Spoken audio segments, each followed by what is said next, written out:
Red out. ಇದರೊಂದಿಗೆ ಅಂಕಗಳು 3-0.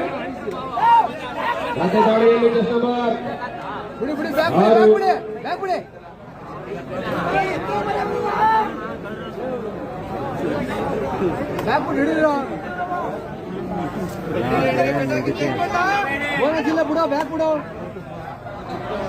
Team Bhagavati versus Bajrang ದಳ.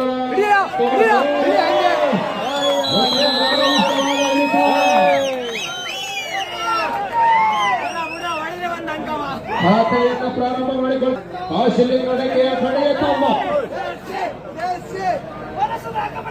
ಹಾಗೆ ದಯವಿಟ್ಟು ಯಾರ ಊಟ ಎಲ್ಲರೂ ಬಂದಂತ ಎಲ್ಲ ಕ್ರೀಡಾಪಟುಗಳಿಗೂ ಹಾಗೂ ಕ್ರೀಡಾಪಟುಗಳಿಗೂ ಊಟದ ಸಿದ್ಧ ಬಲಬದಿಯಲ್ಲಿ ಊಟವನ್ನು ವಿತರಿಸಲಾಗ್ತದೆ. ಅಲ್ಲಿ ಕಬಡ್ಡಿಯ ಬಲಭಾಗದಲ್ಲಿ ಆಚೆಯಲ್ಲಿ ಊಟ ನೀಡಲಾಗ್ತದೆ. ದಯವಿಟ್ಟು ಊಟವನ್ನು ಮಾಡಿ.